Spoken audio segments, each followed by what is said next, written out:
This idea of alignment is really important. I think the analogy here is rowing a boat. If not everyone's lined up and rowing in the same direction, of course you're going to go in circles, you're going to go or one direction or another. But when you're all lined up, you're going to go as fast as possible in the direction where you want to go. That's what RevOps really does. RevOps creates alignment. And it's alignment in how you measure the data, it's alignment in how you use that data, it's in alignment in how you enable the sales and success and marketing teams. Welcome to RevOps Champions, a podcast designed for revenue professionals looking to advance sales and marketing initiatives through the role of RevOps within their organizations. In each episode, we feature leaders who are leveraging technology to drive operational efficiency, revenue, and improve the customer experience. Listen in and learn how to become a better RevOps leader within your own organization. Let's get started.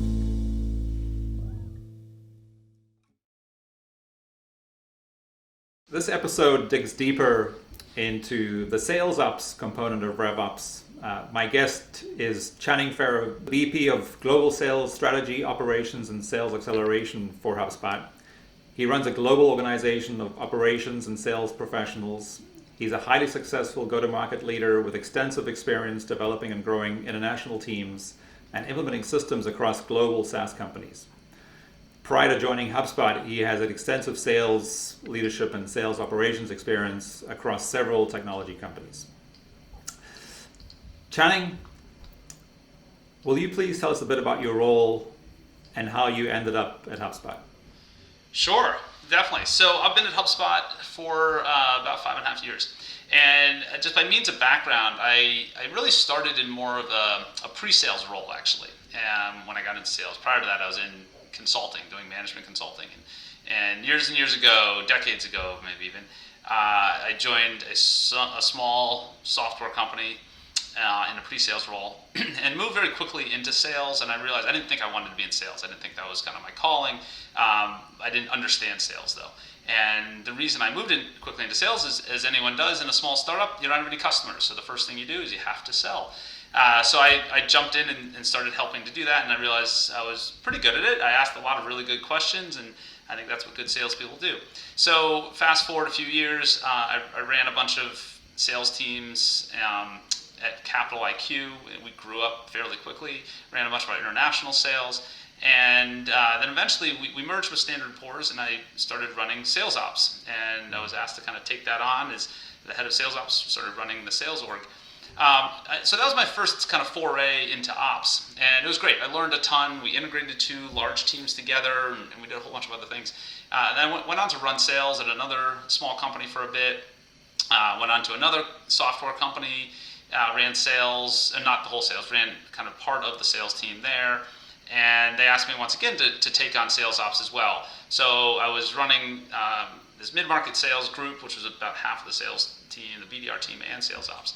And did that for a little while, and then moved over to HubSpot and been running sales ops and strategy and sales acceleration, which is a group of folks that kind of sit around the quota carriers. It's anything from business development to pre-sales. So my journey's been interesting. It's been a mix of ops and sales leadership throughout most of my career. Awesome. Yeah, and I'd like to dig in, a little bit deeper, as we. This is a RevOps show, and obviously sales ops is a massive component of that. So we'll dig a little deeper into that, and I think your experience and background is going to be super valuable as we do that. So, but what I always like to start with though, Channing, is challenges. So we all have read the books and seen the stories of overnight success, but of course we all know that with overnight success comes typically years and years of planning and challenges until we see that success. What is the biggest challenge you've had to deal with from a sales ops or RevOps perspective in your current role?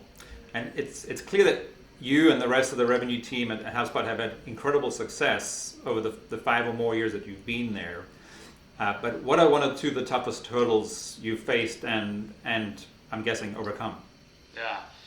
Yeah, so there's every year there's a series of challenges, I'd say, and as we go through planning, which I'm sure we'll touch on later on, I think of it as little rocks and big rocks, and the little rocks are kind of the pebbles. We always have things to do in ops. We're moving things forward. We're pushing these rocks forward, and the little rocks are a little easier to push. But the big rocks are the hard ones to push forward. You need a lot of hands and a lot of people involved and true alignment actually to get that big rock moving. So we talk about a lot of our initiatives based on little rocks and big rocks, and I think what really, Brendon, you're getting at, what are those biggest rocks, that we've had to challenge or tackle? I'd say, let me go back to probably the early days at HubSpot, and this one actually fits a little outside of planning, but we rolled it out during the planning season. The first challenge I saw when I joined HubSpot was we had great marketing and sales alignment. There's always a little room for improvement, but really strong marketing and sales alignment. But one of the things that was really noisy on my team, the ops team, was lead rotation rules and ownership, ultimately, lead ownership rules. So we would have leads that would go to, say, our mid-market team, but the corporate team would say it should be theirs. Lead that would go to one verticalized segment that we had versus maybe it shouldn't go to that verticalized segment. Partner versus direct, there was conflict. So we had a lot of conflict, and my team was spending tons and tons of time dissolving that conflict. So it was tricky because it was just so much time spent, not just my team, but by the reps. The reps were constantly looking for ways to get their hands on more lead flow. And that really took them, off the phones. It took them out of the field. And really, where we want our reps is talking to customers, not trying to negotiate, ownership on things. So after doing some digging on this one, we rolled out a policy that I love, and at some point we'll probably need to evolve it and adjust. But we called it wig. What you get is what you got. And meaning, if you get a lead rotated to you, it's yours. We're not going to negotiate. We're not going to argue. If you're in small business and you just got GE rotated to you, so be it. You take GE, and when we do our territory recarve next year, we'll move it around then. But when a lead comes to you, you get it. So that solved a lot of this noise, and it really got people more focused on, don't try to go and fight for more lead flow. Just take what you have and work it, and it is what it is. And yeah, occasionally you're going to see things that are going to go to the wrong person. Oh well, let's move on. So that was kind of the first one, and that worked really well for us.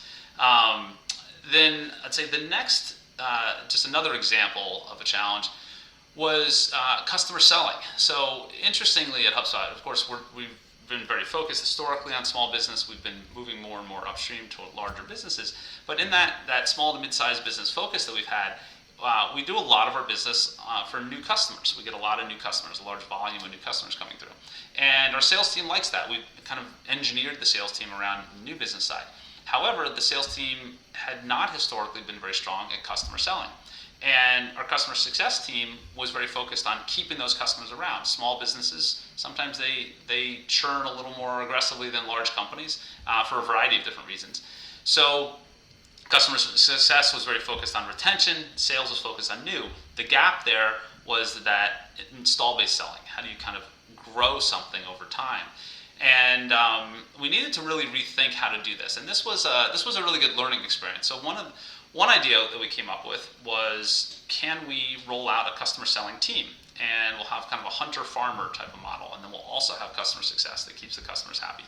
So we put together this farmer team, this team that would, after 12 months, would take over customers, and all they would do is sell into the customer base. But they'd have to wait 12 months. The new business team would focus on the first 12 months. And it didn't work that well. And it was interesting because we're like, well, the problem, we looked at the data all different ways. The problem clearly was post 12 months customer selling. We'd actually do a good job at selling in the first 12 months, but it's after 12 months is when the big drop-off seemed to occur in customer selling. However, the big aha oversight for us was we weren't solving for the customer's needs, we were solving for our needs. We were really focused on how do we try to drive more revenue post 12 months. The customer didn't want to have a new person. They built relationships. They wanted to maintain those relationships. They were getting confused over what we call swim lanes. Who would they talk to for what reasons? We had a renewal manager. We had a customer success person. Now we had this customer sales person who they had to build a new relationship with. And it was getting confusing. So we actually pulled that back and said this isn't the right solution for us. And it worked okay, but not great. But it definitely had this kind of, again, wasn't solving for the customer challenge. So what we did in lieu of that is we really just refocused how do we think about our customer success team helping identify opportunities, pass those over to sales. How do we get our renewal management team less focused on just the point of renewal, but over the full life cycle of the customer for looking for opportunities and then surface those back to sales. So we've gotten a lot more lead flow, install-based customer lead flow going back to the sales engine, and then the sales team closes those deals very efficiently, actually.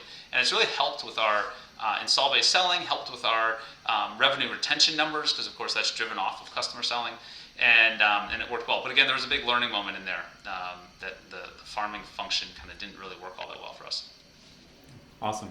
Yeah, that's all good stuff, and I actually like how you started that with the analogy of the little rocks and the big rocks, because we have a huge following, especially here in Minnesota, but it's obviously catching on nationally and internationally, which is the entrepreneurial operating system, EOS, or traction, as you might know, where of course all the big challenges or opportunities for each quarter are referred to as rocks. So I'm glad you mentioned that, because we run on EOS at Dennewill, and a lot of our clients do too, and we do a lot of our planning for clients around their rocks. And obviously if there are any technology or revenue related rocks, that's where we support them. So I'm glad you mentioned that.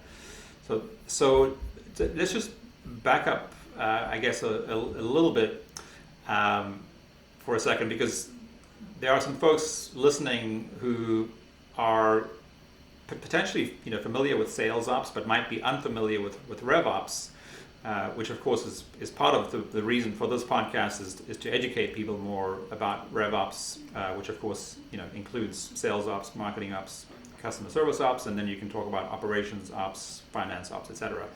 But RevOps, in our definition, is the people, processes, data, technology / systems that power and control a business's revenue engine through alignment, which you actually mentioned earlier as one of your rocks or challenges, typically between sales and marketing, but of course that goes through other teams. But through the alignment and unification of those teams, data, processes, and systems. Do you have a definition of RevOps that you'd like to share before we continue? Yeah, I gotta say, I think that's a great definition. I mean, that kind of sums up a lot of it. The thing I would maybe build on top of that definition is, I think it's okay if people look at RevOps a little differently company by company. And I think one of the things that I hear a lot of companies struggling with who are maybe moving towards RevOps or have RevOps in place is centralization versus decentralization. And how important is it to centralize everything in RevOps, to have everyone kind of one unified operations team, one unified enablement team, one unified strategy team maybe, and one unified data team. And again, the alternative is that more decentralized approach where you have the kind of functional teams. You have a sales ops team, you have a customer success ops team, and is there duplication in doing that? I don't think there's a simple answer to this, and I think bringing the teams close together, having them all sit under one function of RevOps is very important, and the reason being actually is in the data. I think that's the most important thing. So you want to have one centralized repository for data, and you want to be able to leverage that data in a kind of unified way. And I think that's one of the main driving forces around RevOps. I think enablement might be a secondary component to that, where also you want to enable your teams in a unified way. You want to enable the sales team with a clear direction that aligns with how you're enabling your customer success team. Again, if the customer success team is focused on creating leads for sales, make sure that they understand how those two things work together, for example. So this is a long answer to your question, but I like your definition. But again, I think this idea of centralization versus decentralization is a really important element to RevOps, and I think it is important to acknowledge there isn't a simple answer to it. I personally like a hybrid model. I think it works well for us at HubSpot, where we have some centralization but also some decentralization.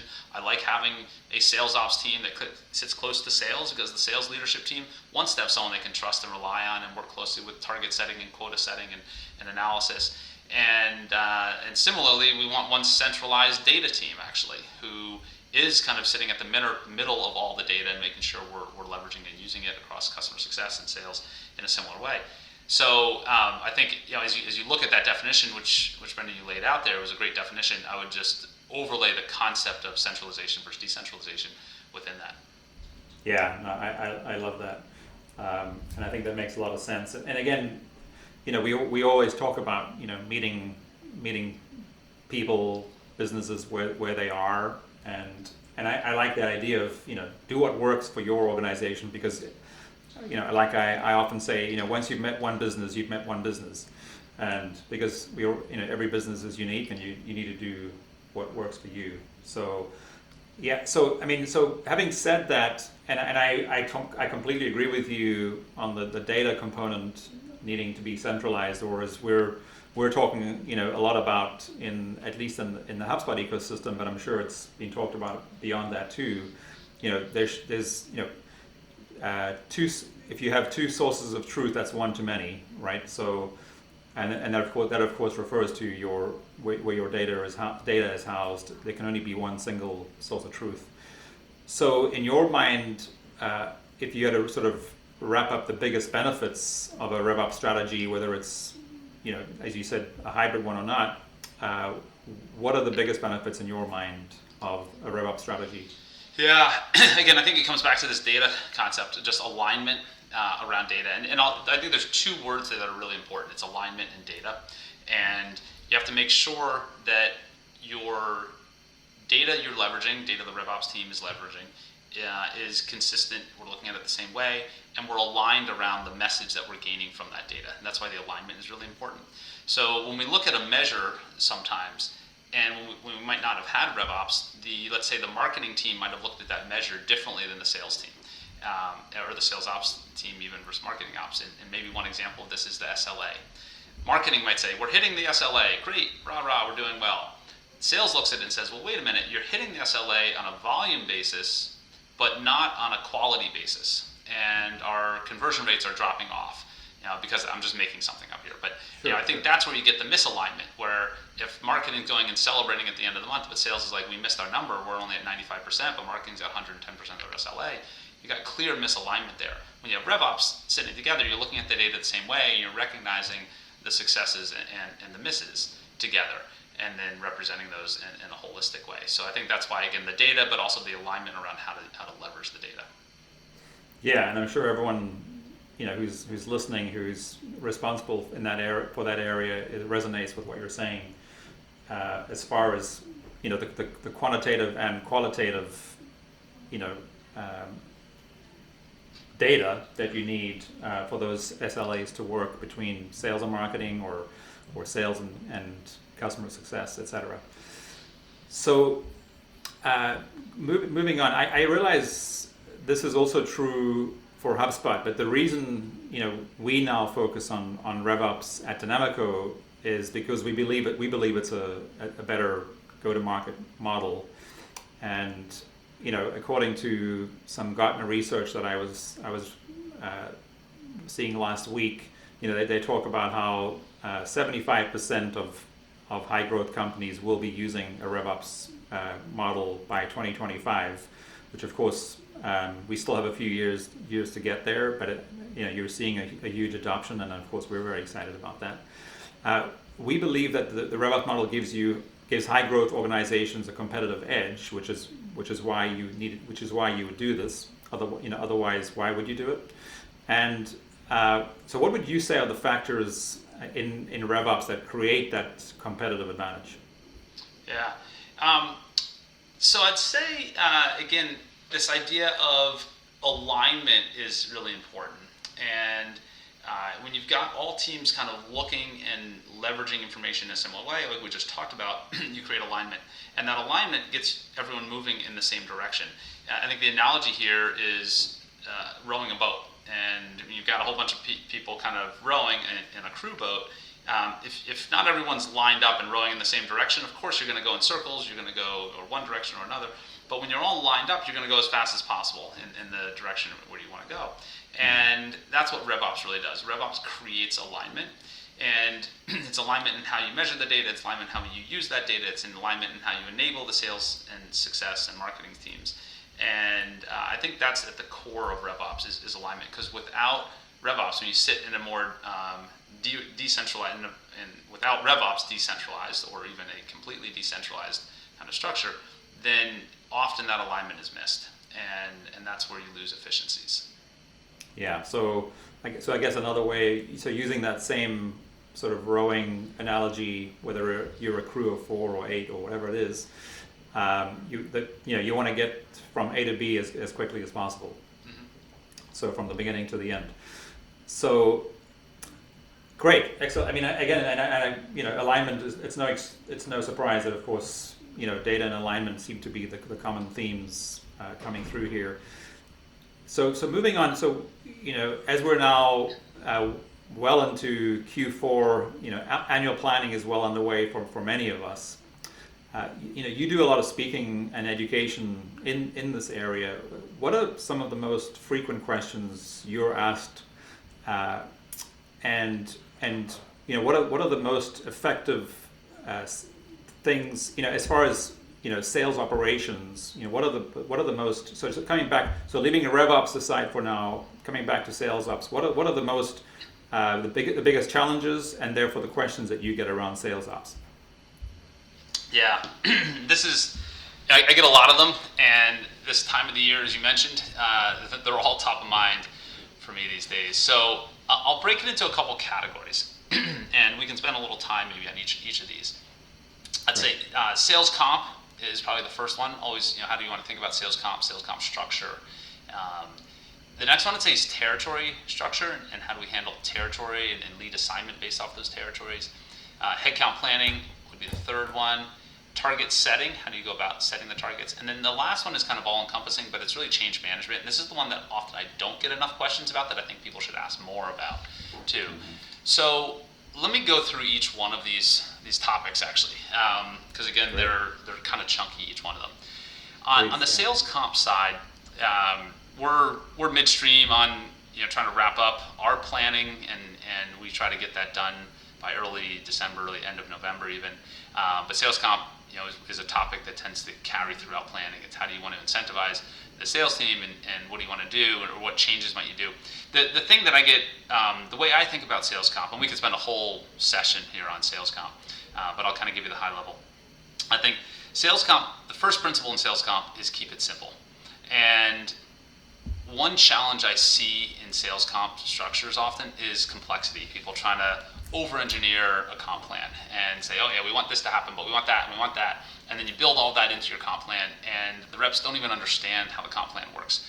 Keep it simple. Only have two components, two to three components. 3 is the max, by the way, in your comp plan. And when I say components, that's what are you driving? Is it just selling of recurring software? Is it selling of services? Is it implementation fees or something? Again, I prefer 2 as the max, but you could go up to 3 maybe. And then I would pay significantly for overperformance. It's self-funding, so have it set up where you can have overperformance. You want your top sales rep to make more than the manager. You want the top sales rep to be maybe the highest earner in the company, if you can get it set up that way, because then you're going to get really good sales reps, and that'll help drive growth overall. So those are kind of two basics. Keep it simple, and overpay for overperformance. And then I'd say on top of that, we could spend time in terms of how to set up the comp plan and the structure, and how to roll it out. One thing I do get concerned about is changes every year. I try to minimize those changes. We're always going to see a need for some change, but change in the comp plan always has unforeseen repercussions. So we'll try to do our best job poking holes. We try to involve some sales reps to help us poke some holes in a comp plan change. But there's always going to be that one rep who figures out the loophole to most effectively monetize the comp plan that doesn't align with maybe what you want to do in the business. So when I roll out a change, number one, I try to minimize the changes, and number two, I give myself an ability to adjust that change again. And this gets a little into the change management piece. But I do think it's important to have that flexibility to make an adjustment down the road if it's not working the way you expected. The next one on territory structure. So this is an interesting one, and I think I've put a lot of thought on this one over the past couple of years. Actually, we did make some changes. Let me backstep. There's really 2 basic ways to think about a territory, and one is a predefined territory that can be geo-based, that can be alphabetical, but it's kind of the predefined model. And then the other one is more of a rotator model, and the rotator model means just next available. You have a series of reps, and they're getting the next available lead, and you just kind of rotate around everyone to get the next up. And both have some advantages and disadvantages to them. That rotator model means you're going to have speed to response. You'll always have someone working that lead right away. The downside of the rotator model, it's very hard to do prospecting in a rotator structure. Whereas if Brendon, you and I owned all the US and we kept rotating, you don't really know what you're going to get next. So you don't know if I start prospecting something, you could get that rotated to you versus me. Sure. So you have to have some way of ownership of prospect accounts in addition to the rotator.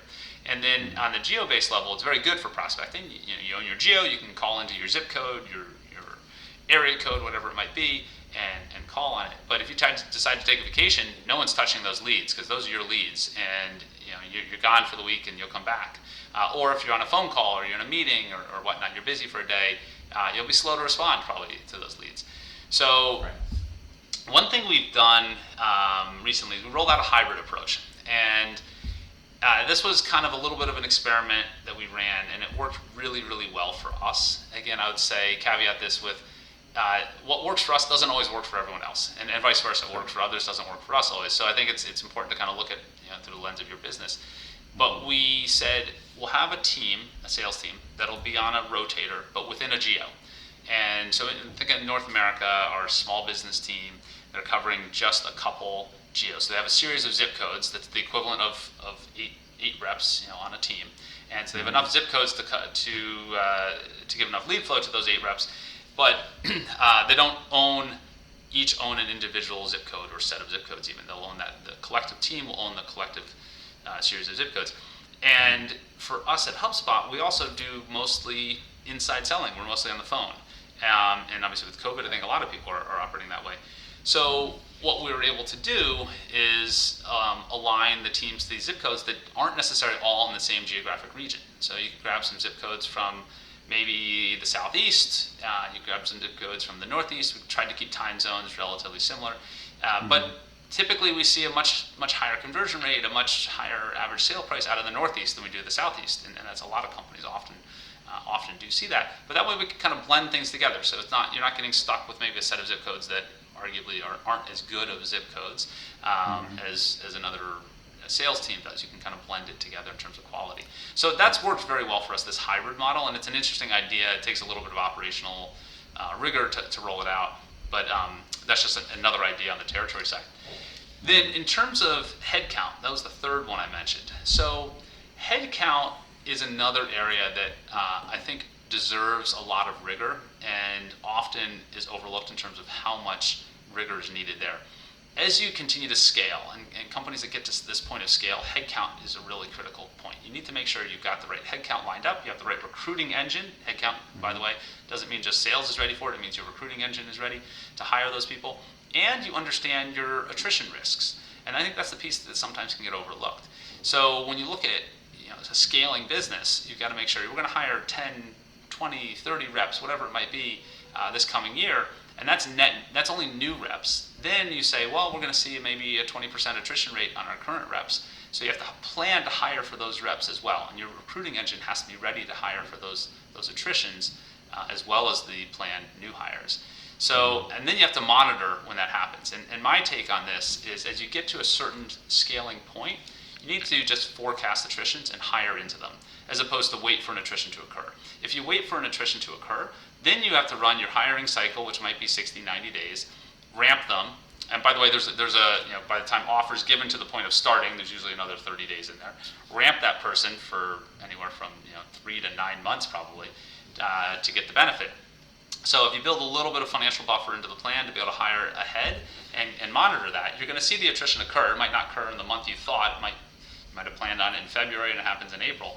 But that attrition is going to happen over time. And once you get to a certain point of size, and I'm not sure what that is company by company, but this is something we've been doing for a while now, is we hire into assumed attrition. We don't wait for the attrition to occur. And it really does help us maintain the right headcount.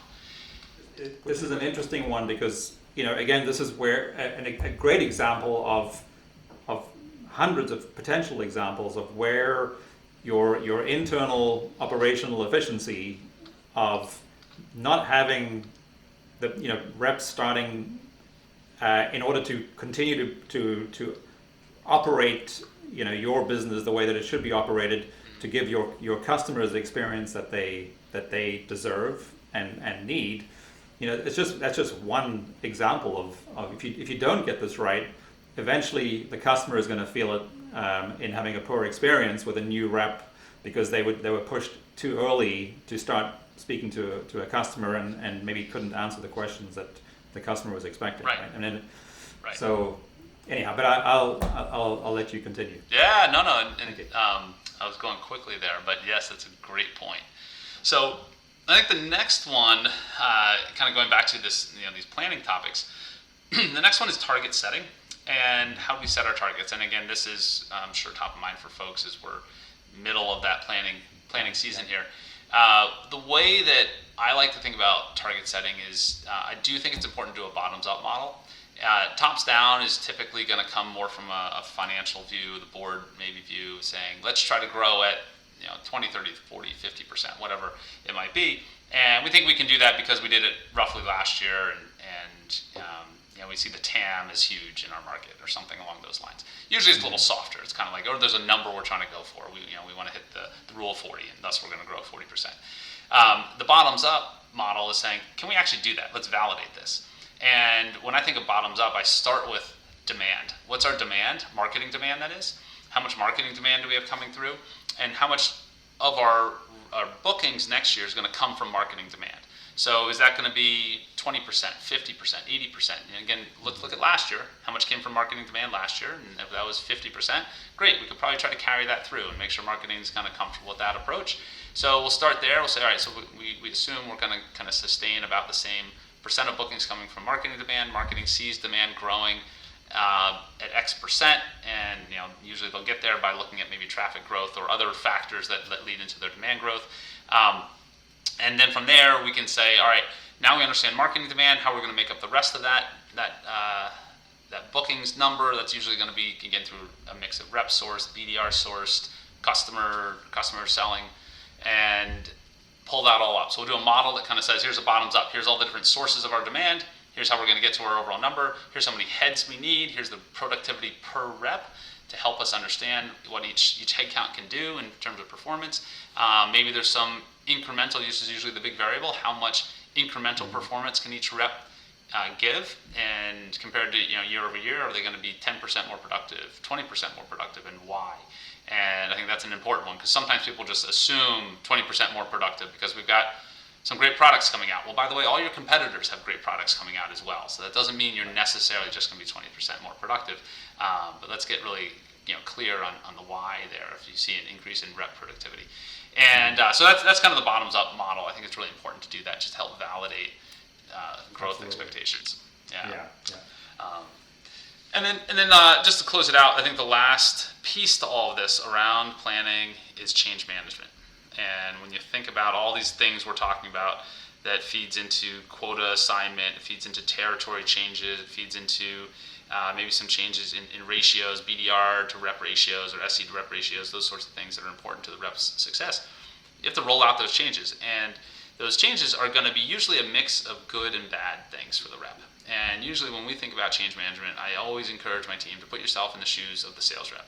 How are you going to receive this if you're a sales rep? Is this good news or bad news? And if so, how good versus how bad? So we go through this kind of puts and takes exercise. We'll list all the changes out, and we'll say, is it good or bad? And then we'll try to quantify that. And, it's as simple as just putting a starring system. Is it a 5-star change or a 1-star change? And that's in terms of kind of the impact, positive or negative. So that could be 5 stars negative, it could be 5 stars positive. And then you begin to look at that, and how does it add up? And you can actually just kind of do a quick sum on these numbers and saying, is it net neutral? Because I don't want to roll something out that's net negative to the rep. I've got to have enough positives in there that counterbalance the negatives. And negatives, a big negative is always going to be a quota increase. So do we have enough positives to offset that kind of negative? So we'll do that. We'll do just a simple little math equation there to see are we feeling comfortable with that. We'll get we'll make sure, of course, throughout the process we've got good alignment with our sales leaders on it, and then we'll get in front of the reps and we'll explain it that way. We'll explain it that there's some positives and negatives, and be very upfront about that. And by the way, before we do that, we get managers. Make sure the managers are fully aware as well, so they can help communicate. Because the first thing rep does is go talk to their manager about it. So you got to get the managers on board. You don't want them to see that for the first time at the same time a rep does. So again, change management I think is really important when you think about planning, and as you lead into sales kickoffs, which are probably coming up, and people are scheduling those now as well. Yeah, that's awesome. So just to recap, so the 5 things you talked about as you're doing planning for 2022, and I guess every year, are sales comp, territory structuring, headcount planning, target setting, preferably bottoms up, and then the change management piece of that. Yep. Correct. And I think one of the things, as I was listening, Channing, to your response there, what it reminded me of is you mentioned the word rigor, and to me it just shows, if you do put in the time during your planning. So don't rush the planning, because your planning is what sets the tone for the level of success that you're going to have in the coming year. So if you do take shortcuts on any of these 5 components, or whatever other components people out there might be using as part of their planning, it's probably going to bite you in the butt, or the chances of it biting you in the butt are higher if you don't put in the rigor. And I love that sort of overall message of make sure you put the time into the planning in addition to the rigor. So thank you. Mm-hmm. Yeah, definitely. And again, I have plenty of questions I could go into, but I want to make sure we stay on track here. So, and it kind of sort of brings me into a question around which happens at this time of the year. I know for ourselves, as I mentioned earlier, we run on the EOS traction model, and our quarterly planning is typically just what do we need to do. What got done in the last 90 days? What are we going to get done in the next 90 days? And we don't do too much that's strategic or innovative until we get to the annual planning, which of course is happening now. And right now, I think because of what happened last year, and of course this year, there's been still a big hangover from the pandemic. There's a lot of innovation happening, especially of course in the technology space. Is there something innovative that you've been working on, at HubSpot, I guess, that you're excited about and that you can share for 2022? Sure. So, again, every year we've got our little rocks and big rocks. So I'll talk probably about some of these bigger rocks, which I think aligns with some of the innovation. The first one I'll talk about actually is just partner. I think we're really leaning heavily into our partner ecosystem. We see a lot of opportunity to continue to grow and evolve the partner ecosystem. We see huge value in partners like yourself and helping HubSpot to grow. So there's, and I won't get into which of course we're very excited about that. Just having been through Partner Day a few weeks ago, this happens every year. It's so invigorating, the opportunity that HubSpot is creating for us. So yeah, we're very excited. Yeah, exactly. So I think we're really pumped up about partners and what we can do there. And then I'd say the other one is kind of a broader theme that's tied to our 3-year strategy. And it's something we spent a lot of time over the past year really kind of thinking through, refining, experimenting a bit around. And we call it our bimodal go-to-market approach. And so bimodal means we kind of are doing 2 different things at once. And one mode is selling into very small businesses, small and very small businesses. And we've done a fairly good job of that over the years. We've kind of figured out a lot of motion there, a lot of the motion there. We try to automate as much as we possible when we sell there. We've got a product-led growth team that helps facilitate that. We've got a freemium model that helps drive a lot of that. So that engine is humming, but we need to continue evolving that, because it can't just stay status quo there. We have to continue to move and evolve. The other mode is upmarket, and how do we continue to grow and sell into larger businesses? And we're seeing a lot of success selling into businesses of 500, 1,000, 2,000, plus employees, and these are traditional corporate enterprise businesses. And but balancing those 2 things is tricky. Trying to figure out how to sell down market but also sell effectively up market is a challenge, and it's something that we're walking an interesting tightrope on, and I think we're finding that right balance. But it does mean different approaches to marketing. It means different approaches to selling. We need to coach and teach our sales reps different ways. There's team selling versus individual selling, we talk about it as, and they need to be capable of both. And We need to have our systems and processes ready to help support that bimodal motion, and we need to make sure we have our individuals, reps, marketers, customer success, ready to support both. So I think that's been something that's been really interesting and fun to see us learn, evolve, and grow at this kind of bimodal go-to-market. Yeah, and of course, we've lived through that ourselves, through our, 7.5 years, being a HubSpot partner, where, in the early years until about 3 years ago, we were definitely focused on, further downstream, as you say, small businesses who just needed a marketing automation tool or a website that was integrated. And of course, in the last 3 years, we've pivoted, pretty dramatically as the CRM, the sales hub, the customer service hub, and of course more recently the operations hub have been rolled out, because now suddenly we can implement that full stack at far larger companies, and we have a bunch of $1 billion plus companies now as clients of ours, where we're implementing and integrating HubSpot into the rest of their tech stack, which we are. I mean, that's really where we are happiest right now. But of course, we're sort of stuck in the same bimodal dilemma where our legacy clients, as we call them, they got us to where we are, and we want to make sure we keep supporting them. And of course, a lot of them are growing and scaling, and we're able to implement these new technologies for them too. But then we're also working with far bigger companies that we weren't speaking with before. So yeah, it's a great one, and I'm sure that between us, between HubSpot and the partner program, we'll figure that out. Yeah, exactly. Awesome. Yeah, good stuff. So I know we've been talking about this as HubSpot for years now, that all companies, no matter what industry they're in, should go to market like technology companies. And this is one of the reasons I wanted to make sure I had you on today, was because Brian Halligan has been talking about this for years now, that giving examples of companies that the market might see as technology companies, but they're really not technology companies. They're taxi companies, or they make mattresses, or you name it. They're not technology companies, but they're going to market as technology companies. So what do you think are some of the ways that, let's say, more traditional industries, brick and mortar industries that don't see themselves as tech companies, how would you say that they could go to market thinking like a technology company, and what might be the benefits of that for them?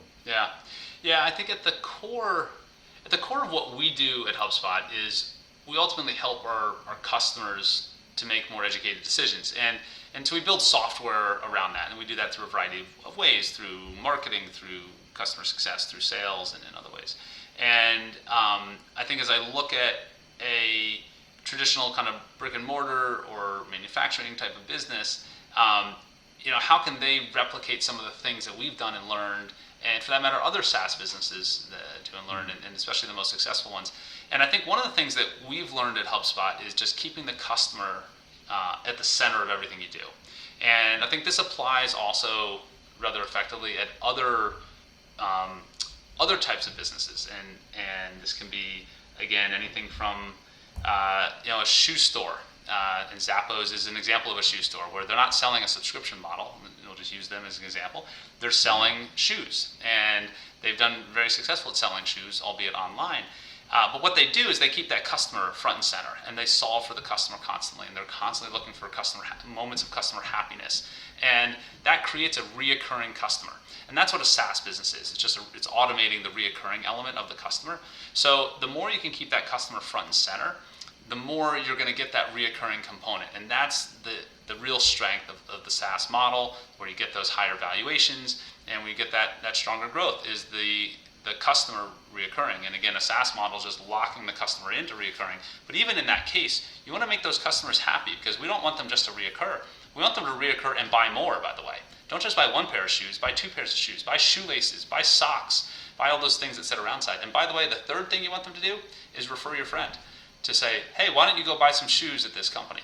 And again, I'll continue with my Zappos analogy. Zappos does a great job at that, and they built a great model on that, but it's so applicable to any other company as well, and you kind of translate SaaS businesses, HubSpot type business, to my Zappos scenario, but it can apply very similarly to other businesses as well. Is keep that customer front and center, make that customer happy, have them come back, buy more of the same thing they bought already once, have them buy more of something else, and then have them refer people, and that's the simple model.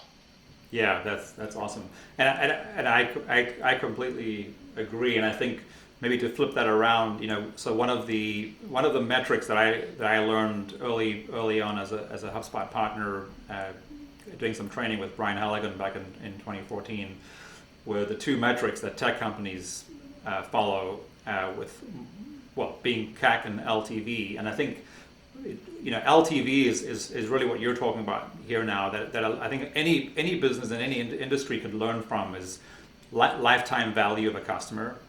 And if you want to think about value to the business, think about value to the customer, and I think that's a kind of the flip side of what you were saying about being customer centric, putting the customer at the center. So I love that. I think that's a great place to end here, Channing. Thank you so much for being my guest today. You shared some truly valuable things that even I'm going to be implementing here at Dynamico, and I'm sure our listeners have learned a lot more than one nugget. So thanks for being here. I guess to close it out, I'm going to let you give me your wish for our listeners for 2022. Yeah, sure. And again, Brendon, my pleasure. This was great talking. I love chatting through a lot of these topics. I'll say my wish is, and this is something I think I just put something up on LinkedIn a couple weeks back on this, is always be experimenting. I think that's a really important element of success for any business. So as you think about what you're doing in 2022, get that plan in place, but be ready to experiment on top of that, and build time, capacity, even budget into your plan next year for some experimentation, because that's the way you can keep growing and expanding. So experiment and do right by the customer. Exactly. Those are the two themes. Awesome. Channing, thanks so much. I look forward to chatting again soon. Be well and take care. Thanks, Brendon. You too. Thank you for checking out this episode of RevOps Champions. This show is powered by Dynamico, a HubSpot consulting firm helping businesses level up the technology systems that power their ability to scale. If you enjoyed what you learned in this episode, make sure to follow RevOps Champions wherever you listen to your favorite podcasts, or visit RevOpsChampions.com to get immediate access to all of the latest episodes.